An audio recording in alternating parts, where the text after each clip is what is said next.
Hello guys, this is Paul McWhorter with TalkTechBoy.com, and we're here today with episode number 35 in our incredible new tutorial series where you are learning how to think like an engineer using the Arduino Uno R4 Wi-Fi. What I will need you to do is pour yourself a nice tall glass of ice cold coffee. That would be straight up black coffee, poured over ice, no sugar, no sweeteners, none needed. And as you're pouring your coffee, as always, I want to give a shout out to our friends over at Sunfounder. Sunfounder is actually sponsoring this most excellent series of video lessons. And in this class, we will be using the Sunfounder Elite Explorer Kit. Now, most of you guys probably already have your gear, but if you don't, take a look down in the description. There is a link over to Amazon, and you can hop on over there and pick your kit up. And believe me, your life and my life are going to be a whole lot simpler if we are working on identical hardware. But enough of this shameless self-promotion. Let's jump in and talk about what I am going to teach you today. And what we have is we have a little bit of a new topic. And what I like to do in this class, I like to work a little bit on hardware and circuits and then work a little bit on advancing our software skills, advancing then our hardware skills and then our software skills. And so we sort of go back and forth. And in the last few lessons, we were using the servo and the light sensor kind of hardware type devices, and today I want to go in and help you build up your skills on the software side a little bit. Sound good? I hope it does. So let me move out of your way and get a sip of coffee. Let me come over and let's call up our sketch pad and let me talk to you about what we're going to do today. We're going to learn about arrays. Now, already in some of the earlier lessons, we learned about several different data types that we can use in our Arduino programs. The simplest one was to have integers or ints. What is an integer? An integer is the round counting numbers like 0, 1, 2, 3, 4, 5, 6, even -1, -2, -3. The round counting numbers. Those are the simplest data types, and those are ints. The other thing that we learned how to use is we learned how to use variables that were floats. What is a floating point number? A floating point number are the in-between numbers like pi 3.14 or 1.256. Anything with a decimal point, that is a floating point number. Now, usually if we can get by with using an int, we use an int, but if we need to, we use a float.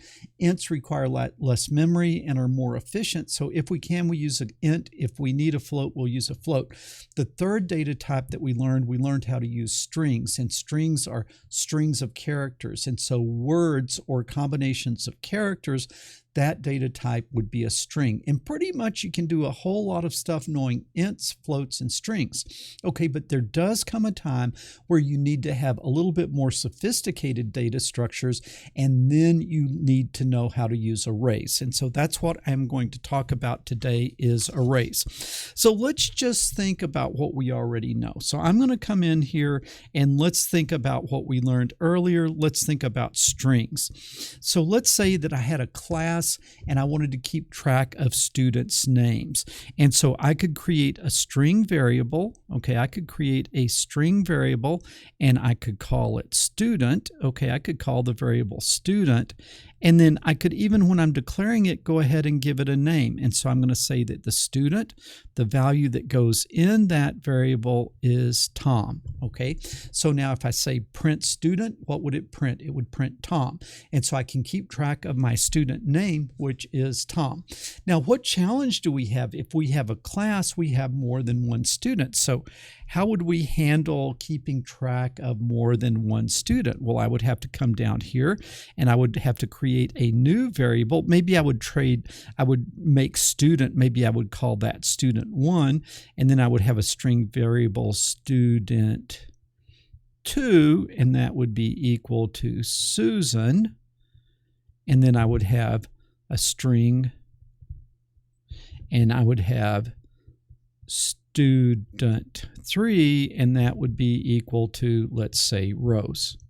Okay, so now what you see is that I could keep track of different students this way, but it's really very cumbersome. And why is it very cumbersome? Because if you wanted to change your roster, you would have to go in and edit the program. You would have to kind of know what you're doing, and you want your program to be easier to interact with and easier to use. So we need a better data structure.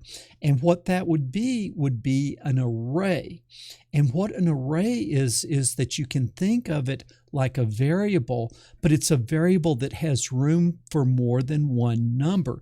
Like you could imagine it as a filing cabinet with different drawers, and you have a name on the filing cabinet, and then you can open and put your data in the different drawers. And so let's think of it this way. So I'll come in and see if I could try to draw this, what we've been doing here, as an array. Okay, and so you could think of the array, instead of having a bucket that has a single value in it, what you could think of it is more of a file system, and I could come in and I could have different slots. Okay, I could have different slots for the data. And what am I going to call this variable?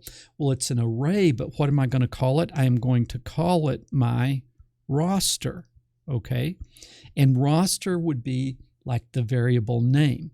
And then I am going to put in the roster, I am going to put values. And the first value that I'm going to put in the first slot is Tom.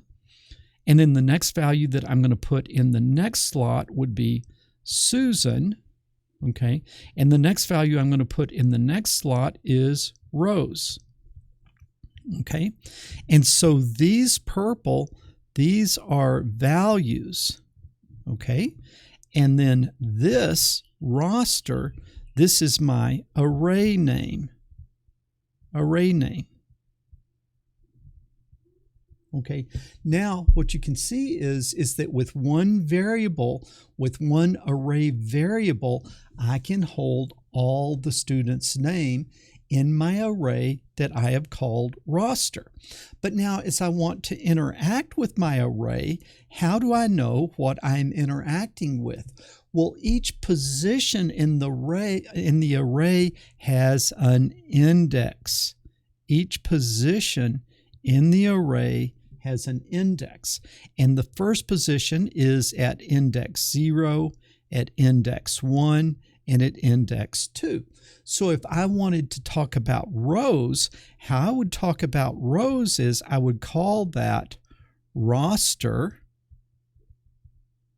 and then I would tell it which position it's in. It is roster in the 2 position. So if I said X is equal to roster in the 2 position, then X would now have what value? It would have rows.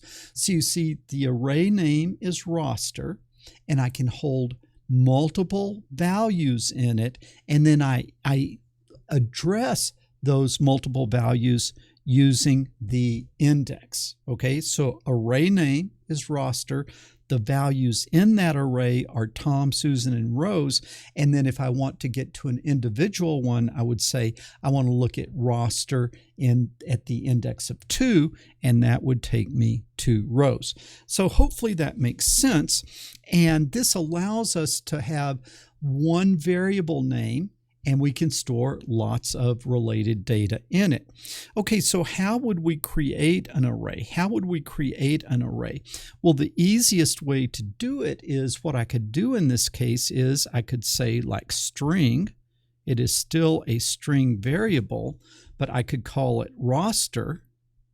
I'll do it like that, roster. And then I could put like this, 5. Now, what is that saying? I am creating an array called roster. How many positions does it have? It has 5 different slots. Now, if you look at this, I populated 3 of the slots and the other 2 are empty. So when you declare the variable, what you do is you go in, you give it its name, you tell it how many slots to reserve for that array, and then you can or cannot use all of those slots. We say, well, let's just declare everything to be a million. Well, you don't want to do that because then you might not have enough memory to do that. So you want to declare the array to the size that you think would be plenty big, but not more than you would actually need. And so this is how you create a array. Now, if you wanted to use that array, one thing you could do is I could come in now, and what I could do is I could say roster of 0, because you have to remember the index starts at 0. Roster of 0 is equal to Tom. Okay, you could say roster of 1 is equal to Susan, and then you could say roster of 2 is equal to Rose. Okay, so in this one variable of an array type, I could store all the students that I have in the class. And for example, here I am showing you 3. Now, when we do this, all of a sudden some very powerful things you're able to do. Now, hopefully you can kind of understand just by this simple picture. Hopefully you can understand by this simple picture how this works. But let's just jump in and start coding and start setting up some arrays and start playing with them. And then let's see if you begin to see just how powerful this type of data structure is. So let me do a little desktop management here. Let me get my keyboard. Let's switch over to our code view here. And in addition to code, you can see my Arduino there. So I just kind of like to have the Arduino in the shot as we're doing this. And we're going to set up our first arrays. Now you might be familiar with arrays if you have taken the earlier Arduino lessons, or if you are presently taking my Raspberry Pi Pico classes. We have done a whole lot with arrays there. But I will have to say, on the Arduino, it's a little bit more picky about doing arrays just exactly perfectly. So even if you've done the arrays over on the Pico lessons, you really need to see specifically how they are done here on the Arduino side.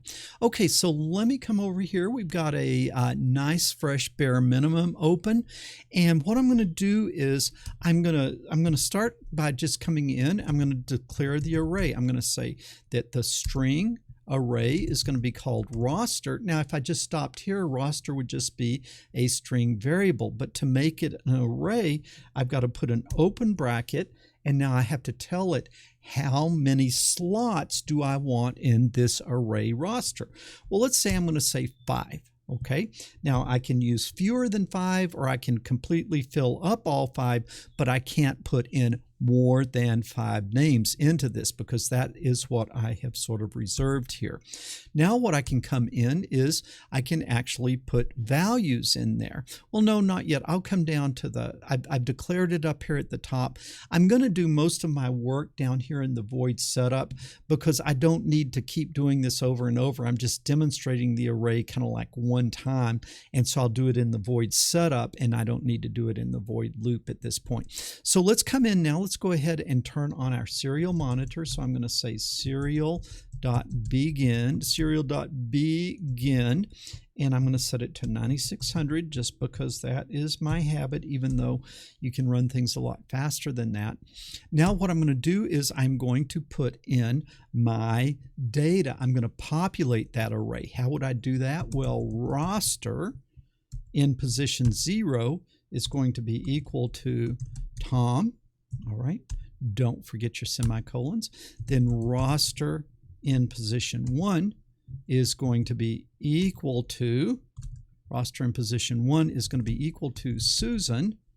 Okay, and then roster in position 2, and I should say that this is index 0, index 1, index 2. So roster at index 2 is going to be equal to Rose. Okay. Now what I could do is I could come in and I could come in and now I could print one of those. So I'm going to say serial.println, and what I'm going to print roster in position 1. at index 1 like that. Okay, so you got to remember, like you might think, well, roster of 1 is going to be Tom, but you got to remember we're starting counting at 0, so the first element in the list is at the index of 0, because as programmers we tend to start counting at 0 as opposed to normal human beings that start counting at 1. Okay, hopefully that makes sense. Let's see if there's anything, and then down here my void loop is empty, and that looks good. Let me just get rid of some of these blank spaces. Some of you guys have been yelling at me. I think if you do a Control-T, it formats your code so you can kind of see it indents the things nicely that are, and it lines them up nicely, the things that are inside of a clause between the open curly and closed curly. It makes it a little bit easier to read your code. So every once in a while, hit a Control-T and it will format up your code nicely. So let's go ahead and run this thing, and we'll see if we can get that serial monitor open. And here it comes, and this is really very annoying to me that I have to switch to the serial monitor, and now I have to press the button to reset it. And what do I see? Boom, Susan. Why? Because Susan is at index 1 of roster. Okay, so that makes perfect sense. I wonder what would happen if I said 3. What do you think is going to happen if I say 3? Let's take a look. Let's run this thing.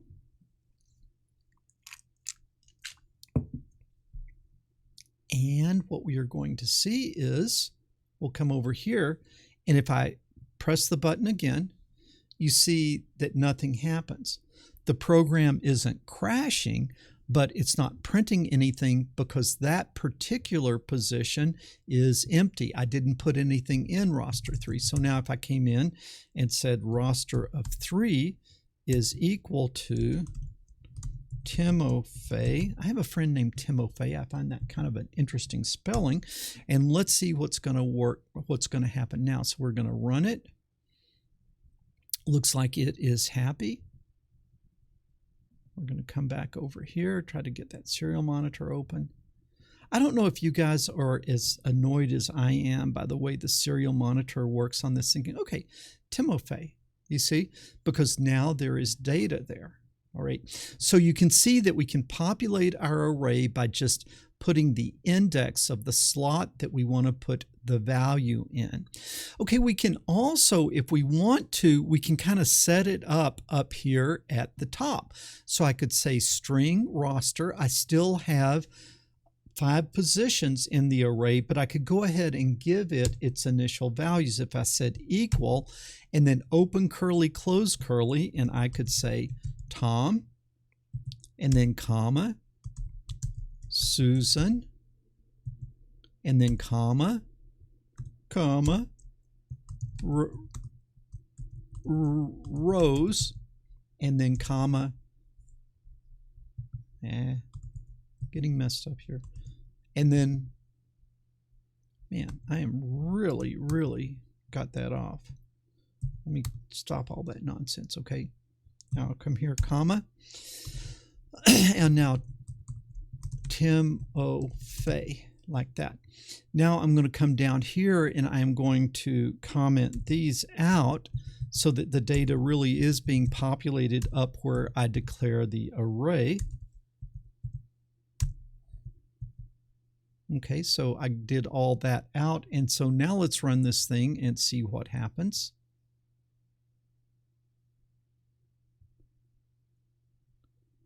Sometimes I wonder if I can click over here. It wants to go back to the output. Okay, so I got Timofey again. Let's make sure. I'll click it again. Yeah, and I even misspelled it that time. Timofey. Okay, so now I'd have to download it again. Let's go ahead and download it again with the correct spelling.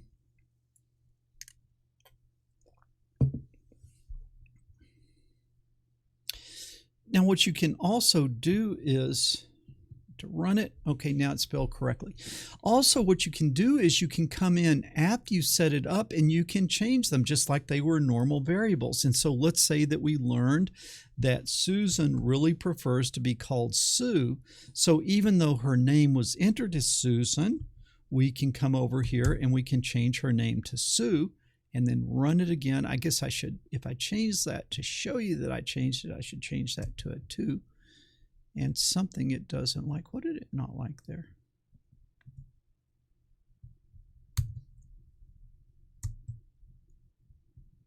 Okay, let's try that again. Okay, that scared me when I got that error. I wasn't really sure why it was unhappy. Okay, we'll switch the serial monitor. Now we'll reset the program, and it came up rows. Now, why did it come up rows? Because I said print 2, and Sue might have been the second person in the list, but she is in the 1 position. So I need to make that 1. Why do I make that mistake? Because I see you guys make that mistake all the time. So I'm trying to show you, you've got to remember you start counting at 0. Okay, let's press the button to reset it, and boom, her name was entered as Susan, but then we went in and we modified the array and we changed her name to Sue, and then it printed that out correctly. Okay, so this, you can see that I can go out and I can change the values, I can declare the values, I can have different values. You can see how I interact with an array. But let's look and let's see if we can do something a little bit more interesting. And what I want to do is I want to come in and I want to show you, like, where would you need like to keep a list of data? Well, let's imagine that you're keeping track of someone's grades, okay? And so now I'm just going to kind of keep where I'm here. And this time, if I am going to have an array that I keep grades in, what should I call that array? Well, I think I'll just call it grades. Okay. Now, how many grades might I have? Well, I might have 25 grades. Okay. And that's our semicolon, our friend. And then what type of number would grades be? Well, actually, you could have a 98.5, you know, as a grade, or a 69.7. So what I'm going to do is I'm going to make this array called grades, I'm going to make it a float. Now, I'm not going to put the numbers in yet. I'm just going to declare my array called grades that will hold up to 25 different grades. Okay, so that's done, and that's all good. Now, I'm not gonna want to say, you know, grades of 0 is this and grades of 1 is that. I want the user to be able to input the grades. And so if the user is going to input the grades, what does the program need to know? It needs to know how many grades there are going to be. So it can be up to 25, but it might not be that many. And so I'm going to create an integer called num grades, like that, num grades, the number of grades. Okay, now what I'm going to do is I'm going to come down here. It's still going to have the serial monitor. All of this nonsense I am going to take out. Okay, so now I've just declared my variables, I have set up my serial monitor, and now I'm ready to come down to the void loop. And now what am I going to do? The first thing I need to know from the user in the void loop is, how many grades do you have? So that's the first thing I need. So I need input from the user. How do you get input from the user in Arduino? What do? You ask for it, you wait for it, and then you read it. 3 things: ask, wait, read. So we're going to start by asking, how many grades are there? So I've got to print serial.println, and then I'm going to put the prompt, how many grades, like that, question mark, space. Okay, and we're going to put our semicolon there. Now I've asked the user for the grades. Now what do I need to do? I need to wait. How do I wait? I do a while loop, and while serial.available, and then open close. Okay, while that's equals 0, that means while the data is not there, what do? Absolutely nothing. I am going to wait forever, like that. And then this might be a good time to do a Control T. Yeah, so what you can see is that this closes the while loop and this closes the void loop, and everything is copacetic here. You know, our curly brackets match. So that looks good. So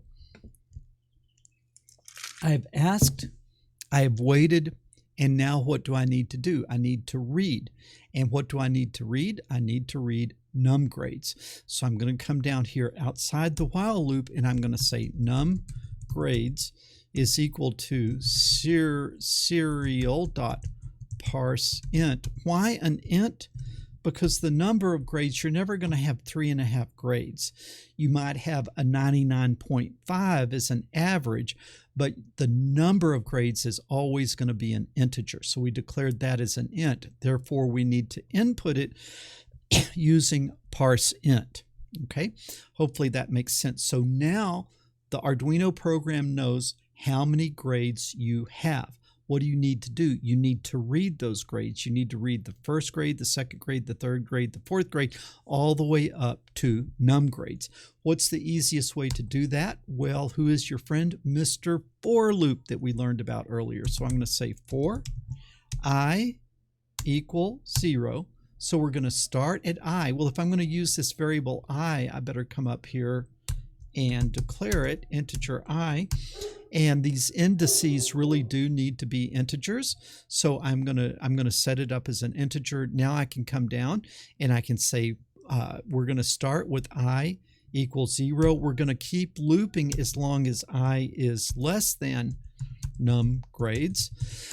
Now you might say, why do you say less than num grades instead of less than or equal to num grades? Okay, well, if I start at 0, I need to stop one before num grades, because if I have 5 grades and I start counting at 0, that would be 0, 1, 2, 3, 4.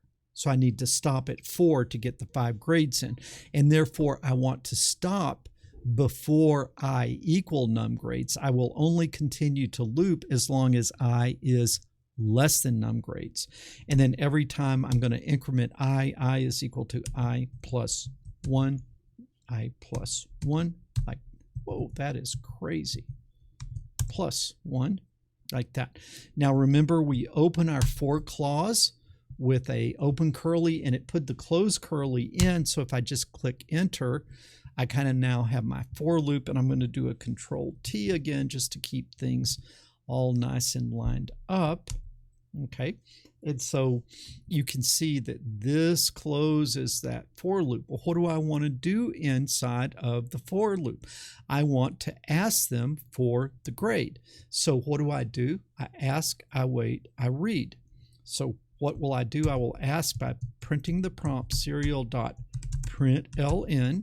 What I'm going to print is the instruction, input your grade, like that. And I think I will put a colon and a space. All right, and we put in our semicolon. And now what do? I wait while serial.available open close. While that equals 0, that means there's no serial data. That means nothing has been inputted. And then what do? I do absolutely nothing. So I just sit here and I loop until data comes. And then when data comes, I will come here and I will read the data. And how do I read the data? Well, I need to read it into what? Grades. All right, now this is the trick. Where do you read it into? Grades of what? Well, the first time through, I want it to go to the 0 position. The next time, I want the index to be 1. The next time, I want the index to be 2. The next time, I want the index to be 3. Do I have to create an index? No. Very conveniently, I will serve as the index. Why? The first time through the loop, I is 0. The next time I add 1 to it, it'll be 1. And so I will always be the correct index. So I put grades of I. Does that make sense? Grades of I. And then what is grades of I going to be? Grades of I is going to be equal to serial.parseInt.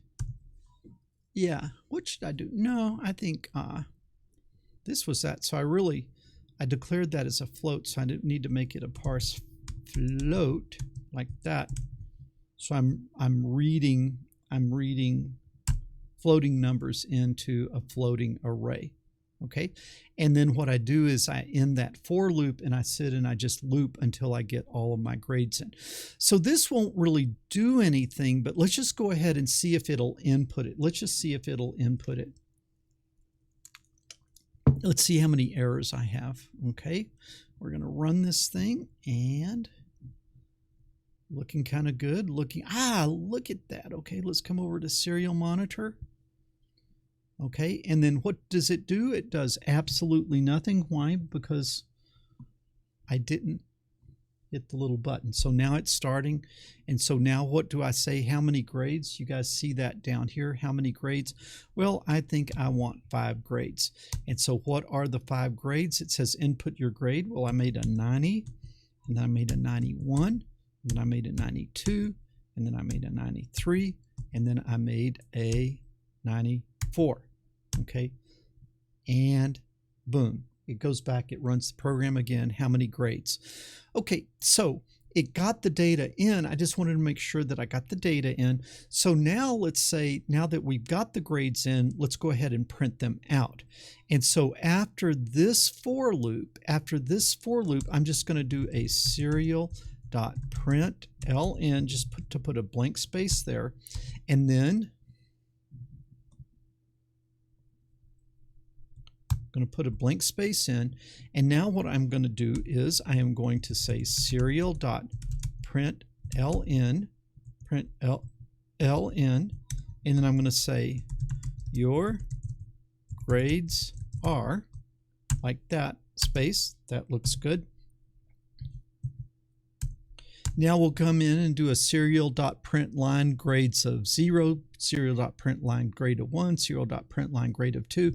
No, who's your friend? The for loop is your friend. And just like we use the for loop to bring the grades in, we're going to use the for loop to print them out. And so I'll say for I is going to start at 0 again, because that first data point, that first grade, is at index 0. So if we put it in index 0, we need to pull it back out of index 0. And then how long? Well, we will loop as long as I is less than num grades, as before. And then every time through I is equal to I plus 1. How many of you guys forget sometimes that this is a semicolon here and put a comma and then spend 3 days trying to find your mistake? That one happens to me a lot. Okay, so that's looking pretty good. So I've got my for loop. I'm going to open my for loop clause. It automatically closes it for me. And now I am ready to go in and do my thing. So what do I want to do? Well, this one's pretty easy. I just want to do a serial.println. What I want to print grades, and what I want to print grades of I, like that. Okay, and so let me put that there. And so I have got that. And so let's go in and let's see if we can run this thing. Okay, so I'm going to run it. And, oh, what is that? Well, serial dot, why did that do that? Did I do that? Serial dot available. Okay, I must have hit an inadvertent enter in there. Let's try it now. Looking kind of promising. Here it comes. Let's see. Okay, switch over. How many grades? Okay, I'm going to say 5 grades. All right. And then it says input your grades. So I'm going to say 90, and then 91, and then 92, and then 93, and then 94. Okay, and now look at this. Boom, it comes up. It says your grades. Let me see if I can make that part a little bit bigger. So it said input your grades, input your grades, input your grades, and then it says your grades are 91, 91, 91, 91, where I'd enter 91, 92, 93, 94, 95. No, I'd entered 90, 91, 92, 93, 94. So what happened? What happened? Well, if I look up here, I'd put them all in the right place. Okay, right? grades of I is equal to serial.parseFloat, but it only got the second one. And then I come down here and I say serial.println grades of I. Somebody tell me the mistake.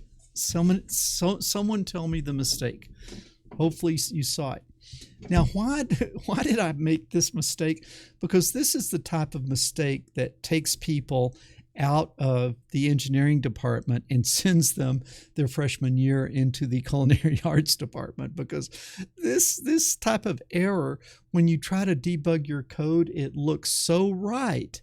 And it's very hard for you to find your own errors. But what you can see is that I didn't serial print line grades of I serial print lines grades of 1. And so it gave me that 1 position. The 0 position was 90. The 1 position was 91. And so it just printed 91, 91, 91, 91. And I can't tell you how many times I've made a mistake like that. And so an I looks like a 1, and a 1 looks like an L. And so, man, it's just like, be very, very careful of not accidentally having a typo where you put an L in instead of a 1, or an I in, and a 1 being confused. So let's try running this again. We'll come up here, and I think it's going to run this time. Looking pretty good, looking pretty good. And boom, how many grades? I think I want 5 grades, okay? And we're going to start with 90, and then 91, and then 92, and then 93, okay? And then 94. Okay, and boom, the grades are 90, 91, 92, 93, 94. Whoa, we got that. Okay, so hopefully you're starting to see what the power of the arrays are. One thing I don't like very much, it just says input your grade, input your grade, input your grade, and you're kind of losing track of, well, which grades have I put in? And so I like to make a better prompt than just saying your grades are. And so what I'm going to do is, instead of doing that, I'm going to create a prompt called my prompt. And my prompt will change every time. Well, if I'm going to have a string variable my prompt, I better declare it up here at the top. And so I'm going to make that a string, and that string is going to be that string is going to be called my prompt. I don't have to give it a value right here. I just got to declare it as a string. Okay, and so I'm just terrified here that I'm not seeing this turn blue. Okay, but it seemed like since we've gone to the new IDE, it doesn't recognize the word string, but I do indeed think that that is an uppercase. Let me just run it to make sure it doesn't crash there. But it used to, just like it likes int, it likes float, but it doesn't give me that happy little blue color when I say string, but it does recognize string. So that is the proper way to do it. So now I've done that.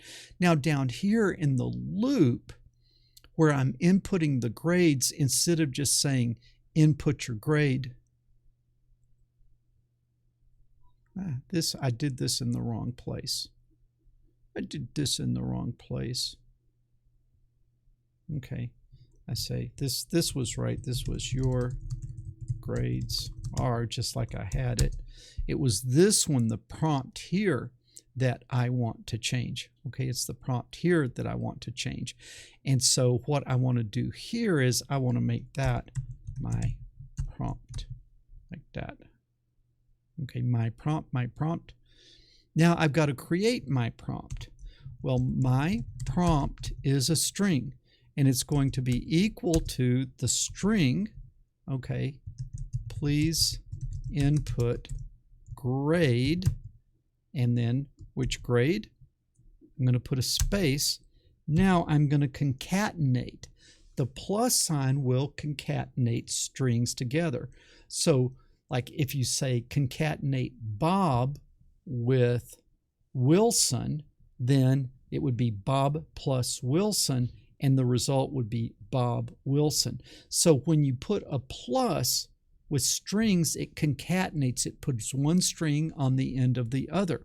Well, what do I want to concatenate? Please input grade. I want to concatenate that with I. And so the first time through, it would say, please input grade 0. All right. But what's the problem? I is an integer. The problem is that I is an integer. So what I need to do is, if I'm going to concatenate it, I need to change it to a string. So if I say string of I, it takes like the number 0 and it changes it to the character or the string 0. Right? It looks the same, but it's different. It's the character 0 instead of the number 0. And then it says, please input grade, and then it'll put I. And so that should work. And then this time I'll have my prompt here. So let's go ahead and run that and see what happens. Okay, so, serial.println, what is that nonsense? Okay, who is your friend? Mr. Semicolon. Okay, that one scared me. I thought, how could I mess up with one line? But I've spent the last 6 months really programming on the Pi Pico, where we don't use semicolons. So we will get this figured out. Okay, so now we go back to the serial monitor. How many grades? I want 5 grades. And this time, look at that. How many grades? 5.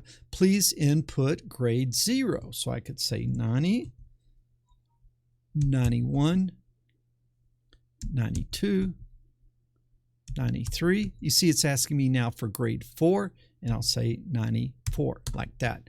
And then boom, 90, 91, 92, 93, 94. So that is good. So it says, you see, please input, and that cues you to which grade.